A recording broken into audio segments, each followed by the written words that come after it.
Sweet potatoes, Nick. I love them. I just want to eat them all the time. I do eat them all the time. That's one of the few carbs I regularly eat.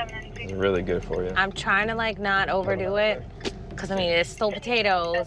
You can't overdo it, really, to be honest with you. It breaks down a lot faster than a regular potato does as far as carbs go. Damn delicious. Oh, yeah. You can eat it with anything. Oh, Those and beets. Like, I cannot get enough beets. I just want all the beets. 32, 32.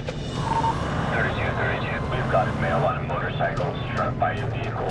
So is the milk just laying in the street, not moving? Nick and I get dispatched to a male struck while riding his motorcycle. And when we hear these, it's usually pretty bad. My brain kicks in a high gear and I'm thinking, okay, this is definitely a critical patient. 32, on some. 32304. But once I step out of the truck, I actually don't see any visible signs of trauma. And then I notice that he's got a cell phone in his hand. Yeah, there's nothing obvious. Obviously, he's on his phone. Anytime you can have your cell phone in your hand and you're calling people, that lets me know you're all right. You ain't dead and you ain't dying. Hold on! Come on, man. What's up? How you doing? I've seen better days. I hear you. I was sitting at the light, and the light just turned red, and I pulled out my phone to play Pokemon Go. I was trying to see what was in the area. We've had a significant rise in Pokemon-related injuries. Something just told me to look up. I see these headlights coming towards me, and before I knew it, I was flipping through them. All right, the most important question that we're going to ask you tonight, don't lie. Be as honest as possible. Did you get any rare Pokemon? I didn't even get a chance to look at that. Keely, get out. Everyone knows how much I hate this game. It doesn't matter if you're on a bike or walking or whatever, and there's cars zooming by. You should not be playing Pokemon Go. City of New Orleans, 911, what is the emergency? They got a lot of apartments back there smoking bad. It's got black smoke and it's on fire. Are you inside the building? Sir, hello, are you there? Hello? Apartment on fire. Yes, sir, ready since it's over to dispatch. How many floors or stories are there? The second floor. Yeah, it's burning bad. The glass popping and everything. Do not try to put the fire out. Do not carry anything that is on fire. And do not use the elevator. Hello? Hello?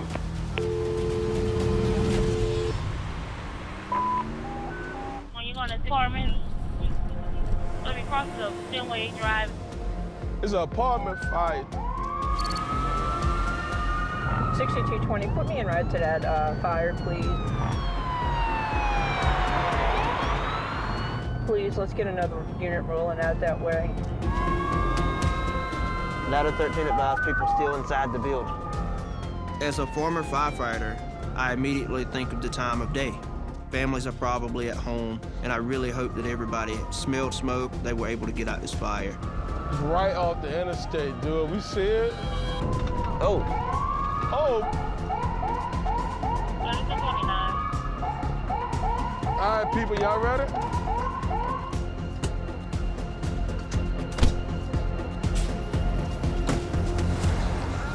Damn. I hope nobody ain't in there. Hey, y'all on that scene yet? Yeah, we're here, and it's rolling. All right, keep me advised, see if we need to activate an MCI. If you hang out here on Talk 1, I'll update you here in about 2 minutes. Hey, thanks. Our EMS med-surg bus is used for MCIs, or mass casualty incidents. Critical patients still, of course, go by ambulance as quickly as they can from the scene, but any stable patient or walking wounded can be transported in bulk on this bus. Y'all know if they have any patients? They got a lot of old people coming out of there. And half of them are being drug out by other people. Right here. Right here. Hey, sweetie, what's going on?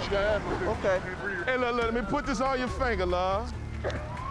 All right, Keely, we're with one patient now. Hey, look, let me listen to your lungs, sweetheart. Good job. Breathe. Nice deep breaths.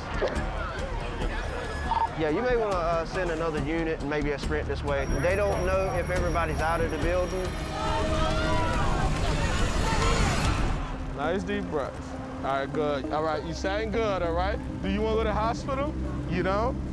Smoke inhalation is a big concern because when they inhale that smoke, That's a lot of bad stuff going into the lungs, and that could cause all type of problems. If your underlying health condition is asthma, that just made it worse by 10. If you get a little tight, let us know, all right? How many people? Got a ton of people in the back that Yeah. How many years do you have out here? Just us. I got another one. I told them we need another one this way. And we got a sprint unit coming this way. I'm pulling up on scene now. I'm hoping that most of the people are out. When I get on scene, this fire is huge. It is roaring. This could be really bad. The whole complex is up in smoke. I need to find out how many patients we have, how many fatalities we have, if any, if we know if anybody is still trapped in the building. I need to start getting together what resources we need to bring in. We got about 50 people standing here, one possible patient.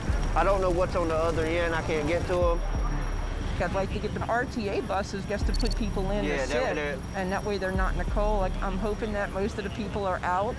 We need to get these people some type of a warm environment for them to sit in. RTAs, they have all the public buses that run regular bus routes. So in the middle of the night, there's not a lot of buses. However, these people are out in the cold. We need somewhere to put these people before they start having medical issues and become patients. I got the bus coming. Where's my man?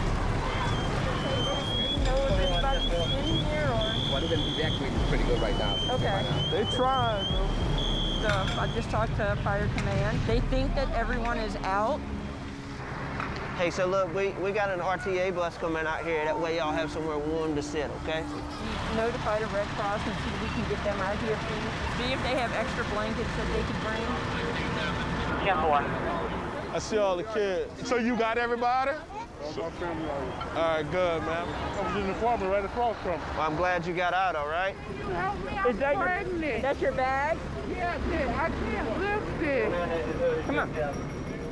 I absolutely think that we not only are providing, medical attention to these people, but emotional support. Thank you, baby. You're welcome. Got people that lost everything. I mean, you sit there and listen to them, give them a hug. Sometimes that's all people need. They just need to be hugged, and they just need a shoulder to cry on. If we can't help you medically, we'll help you emotionally, too. Thank you. Yo, okay? Yeah. You good, little man? All right. Stay warm, all right?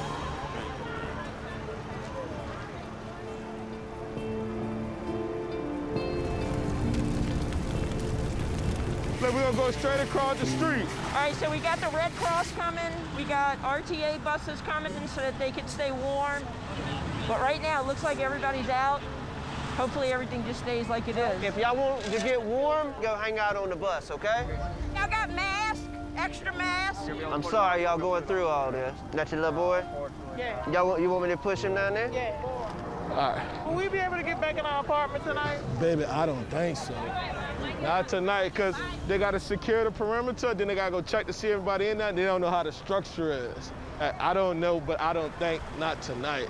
You got to think, man. So if you're in a fire and you come out, which is great, man. You've been blessed, you're out, nobody's hurt, but everything that you love and own is in your apartment. I've been to this apartment complex several times. These good people, these good, hardworking people, the little that they have is in their apartment. And it's just a sad occurrence that this is happening, because I can empathize with these people. Red Cross is on their way right now, and they're gonna get with you guys and give y'all information and definitely probably find somewhere for y'all to stay. It's hard to not get emotional on a scene like this, especially when I seen a little kid in his grandfather's lap. It really tugs at my heartstrings, and I really feel for everyone that's standing out here watching their home go up in flames. I am pleasantly surprised that everybody got out of this. Well, I never would have thought everybody would have got out of this. Absolutely not. This was definitely your best case scenario. Yeah.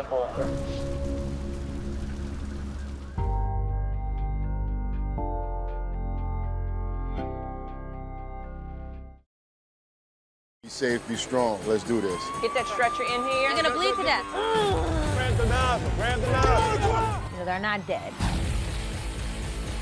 I can work with that.